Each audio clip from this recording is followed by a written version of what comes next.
Hello my friends, I told you today I would show you how to make the yeast that I use for my breads. I always have some yeast pre-made and fermented in my refrigerator. So I'm going to show you how I make it. I'm going to start a new batch and I show you how to do it, and that way you can keep some in the refrigerator.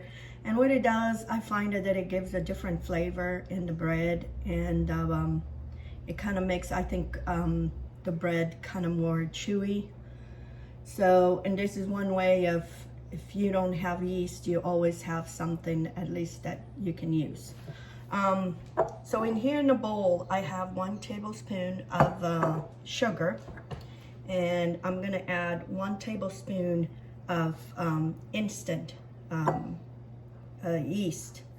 It's the one you buy in the little package. So it's 1 tablespoon. And here I have, it's cornmeal. It's the white cornmeal. It's fine. So I use it because my mom used to use it. I think it does kind of give the bread a different flavor because it's cornmeal. And then in here, so that's half a cup, and this is 1 cup of all-purpose flour. So I'm gonna mix all these ingredients here, mix them all good. And then in here I have 1 cup of warm water. You don't want too hot water because you don't want to kill the yeast. So I'm gonna mix all these ingredients together, and then what I do is I keep this in a refrigerator in a Tupperware. Be very careful to have a bigger Tupperware that can expand, because as happened, I put it in a small Tupperware and exploded, and it was all over my fridge. So just make sure this is all mixed. You can see it's just a glob of, but this now goes, I put it in 1 little Tupperware and I keep it in my refrigerator. So the day of that I want to make bread, I take this early out of the fridge, and then I add 1 cup of flour, all-purpose flour, and 1 tablespoon of dry yeast. What I'm doing is I'm making a whole new batch, but still using part of the old one, and so it keeps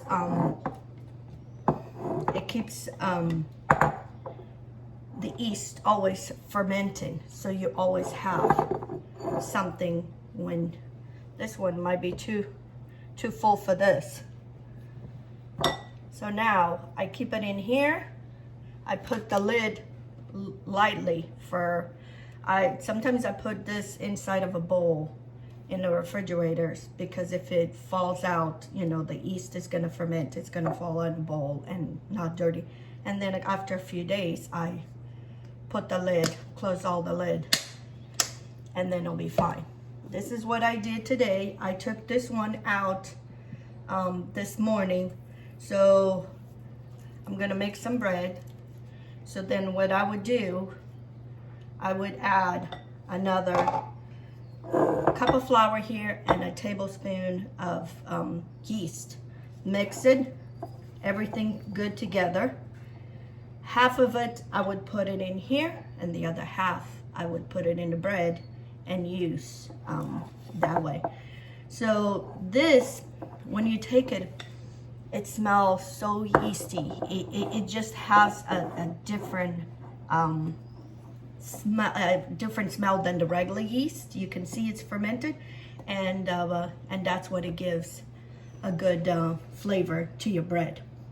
So hope this can help you, and let me know if you have any questions, and I'll put the amounts on with the link of this video.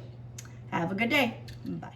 Hi friends, today I'm going to show you how I make my bread using the yeast that I keep in my refrigerator. So in here, in this bowl, I have 6 cups of all-purpose flour. I'm going to add 2 tablespoons of kosher salt. And here's my yeast that I did. I already took the half of it and put it in the refrigerator, so I have it for next time. But this one is already fermented. And then in here I have 4 cups of water, warm water. You want warm water. I'm gonna start this with the mixing with the spoon, and then I might have to mix with my hand, because I like to do everything by hand. Yeah. So now, one way of good that making by hand, you get to feel the dough, and you can feel if needs more water or if it has enough water. So I mix everything by hand. I don't do nothing special. I like to do it by hand because I don't like to work the dough too much. So here it is. Everything is nice and mixed together. And I'm gonna let this stay for 15 minutes, and then I'll come back and then I'll show you how it comes out.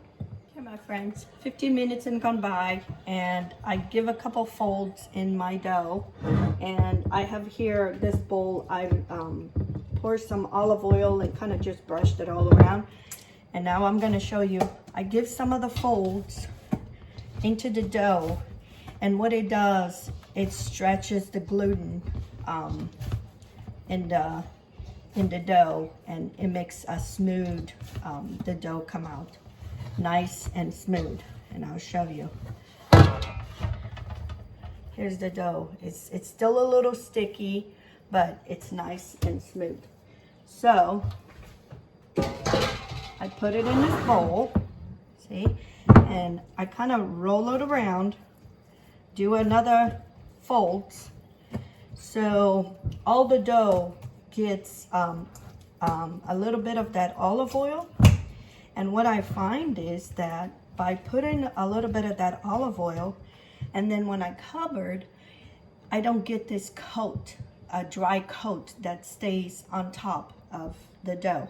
Some people put some flour on top. That's when my mom used to do it. She used to put cornmeal flour on top, and it would prevent it from that coat.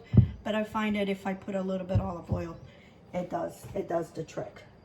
So now I'm gonna cover with this towel, and it's gonna stay here in a warm place for 1 hour or until it doubles in size. And then I'll show you what I do. Okay, friends, my bread has doubled in size. As you can see, the bowl is full. It didn't create no crust on top. It's all nice and smooth. And now I'm gonna shape the bread. In here I have cornmeal. I like to use the fine cornmeal, so that's what I'm gonna use to kind of shape my bread. I get my hands wet in water so it won't stick, and then you just pick a little bit of the dough, and what I'm doing is I'm making the folds in to kind of shape up what type of bread I want. I can use this to make a round bread, or I can do it to make a baguette. So I'm gonna make a couple of the rounds, and then I'm gonna do also a couple of the baguettes. So you just pick your bread and you kind of just shape it. It's a good consistency. It's not too soft, but it's not too hard. And like I said, it kind of makes it smooth, easy to handle. And this is the reason for this is that I didn't overwork the bread. So, side. And now I'm gonna do some of the baguettes. And then after I shape them like this, I'm gonna let them rest for maybe about 20 minutes.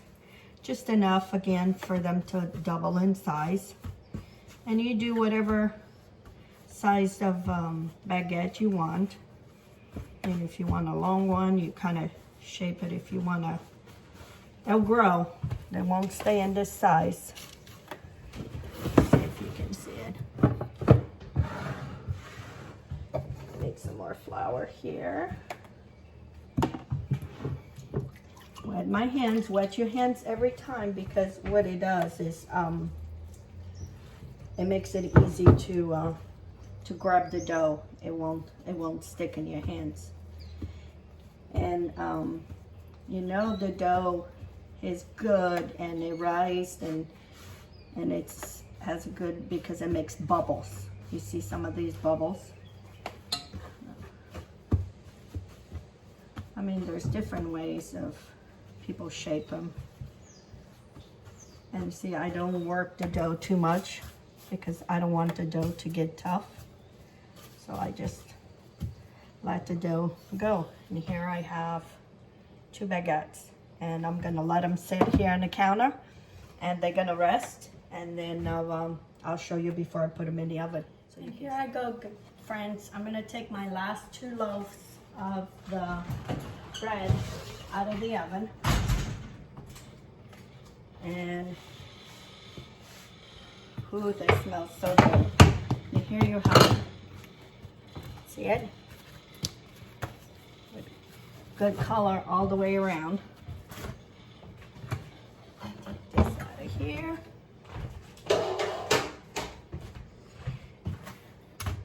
And here I have, these are the baguettes that I made. And what I did was, before I put them before they rise, as soon as I put them in the pan, I went with the scissors and I did these little cuts. You just go with your scissor and do different cuts, and then sprinkle some all-purpose flour, and it gives you these little designs that leaves on the bread. So I did all of them in different ways, and here I'm going to show you how crusty. And what I did, I don't know if you watched my last bread that I did with the chorizo. I put a pan with some water. Maybe 10 minutes after I put the bread in the oven, I put a pan with some water. It doesn't have to be hot, or doesn't matter, it can be cold. Just put it in, and that's where you get this crusty. Because if you don't do that, it doesn't get the moisture to build up this crust. I didn't do in this one, and see, it has a little crack, but not like this. Not like this one. This one was with the water. This one was without the water. And here you have it. A nice, fluffy, hot bread that I'm gonna put some butter on, and I'm gonna enjoy it, eat it. So get inspired and do some baking. And you never know, try these recipes, and you'll see how easy it is. So have a good day, and here I'm gonna eat Here's my final bread. And so I forgot to mention that my oven was at 450, and I baked these for 35 minutes in a cookie sheet, and I put parchment paper on the bottom. So that way you get to know, and you get to see the final product of my bread today.